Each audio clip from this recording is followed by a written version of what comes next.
সকাল সকাল পরিবারের সবাই মিলে দারিংবাড়ি থেকে গোপালপুর যাওয়ার উদ্দেশ্যে রওনা হলাম। প্ল্যান করলাম পথে কিছু সাইট সিন দেখতে দেখতে তারপর গোপালপুর পৌঁছাবো। বাঙালি মানেই দিনটা শুরু হয় কিন্তু আমাদের চা কফির পেয়ালায় চুমুক দিতে দিতে।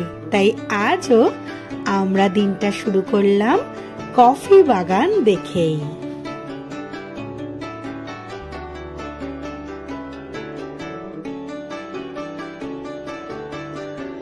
কফি বাগান এটি এই পাহাড়ি এলাকার আরেকটি আকর্ষণ।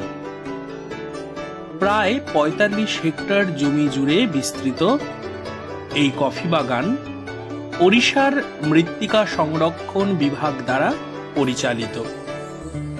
বাগানটি লম্বা সিলভার ওক গাছ দিয়ে ঢাকা। এই গাছের কাণ্ড এবং বাকলের চারপাশে রয়েছে ছোট গরম কালো মরিচের লতা। বাগানের ছায়া মনোমুগ্ধকর। এই ছায়ায় ঘন্টার পর ঘন্টা সময় কাটানো যায়।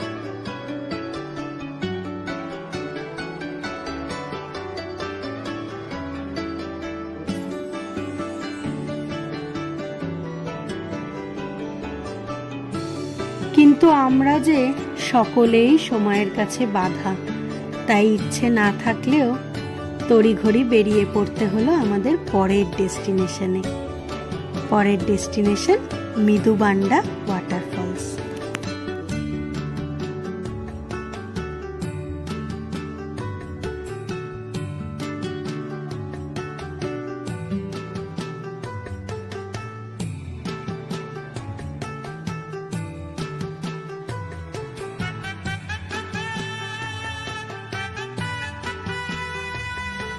আমি মনে করি প্রকৃতিকে ভালোবাসলে, তাকে অধ্যয়ন করলে সব সময় সৌন্দর্য উপভোগ করা যায়, আবিষ্কার করা যায় নিজেকে।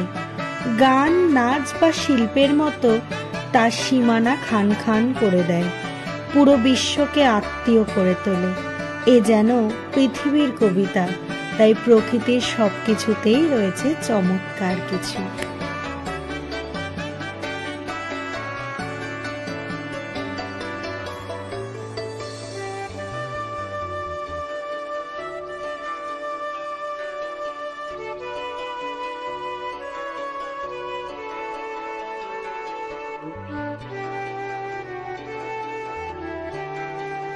মৃদুবান্ডা জলপ্রপাত, দারিংবাড়ি জলপ্রপাত নামেও এটি পরিচিত। এটি এমন একটি জলপ্রপাত যা বনের গভীরে অবস্থিত এবং এর মনোমুগ্ধকর সৌন্দর্য রয়েছে। এটি দারিংবাড়ি থেকে বামুনিগাম যাওয়ার পথে ১৫ কিলোমিটার দূরে অবস্থিত। জলপ্রপাতের কাছে আমি মন হারাতে ও আমার আত্মার সন্ধান করতে যাই। ঠিক তেমনি ঘুরে এলাম উড়িষ্যার কাশ্মীর, অর্থাৎ দারিংবাড়ি থেকে ১৬ কিলোমিটার এবং ফুলবনি থেকে ১১৮ কিলোমিটার দূরে বামুনিগ্রাম যাওয়ার পথে এই মৃদুবান্ডা জলপ্রপাত থেকে, যা দেখতে ১৮৭টি সিঁড়ি ভেঙে নিচে যেতে হয়। পাইন, শাল, ওক সহ নানান বনজ উদ্ভিদে ভরা ঘন রেন ফরেস্টের ভিতরে কন্ধ উপজাতি অধ্যুষিত এলাকায় সুদৃশ্য এই জলপ্রপাত মনে শান্তি এনে দেয়। দূর থেকে শোনা যায় জল পড়ার আওয়াজ। কন্ধদের কুই ভাষায় মডু মানে হলো ময়ূর, আর বান্দা বলতে পুকুর বোঝায়। জলপ্রপাত বা ওয়াটারফলস দর্শন আমার অন্যতম ভীষণ প্রিয় দ্রষ্টব্য।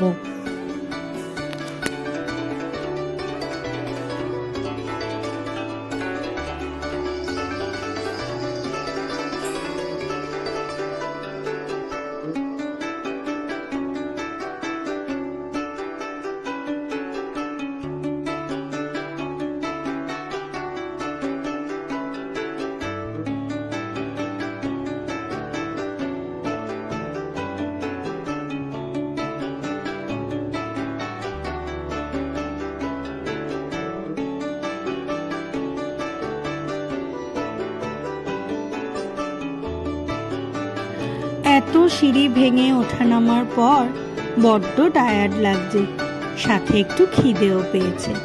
তাই সামনে একটা দোকান দেখে আমরা সবাই বসে পড়লাম, সাথে কিছু খাবারও খেয়ে নিলাম।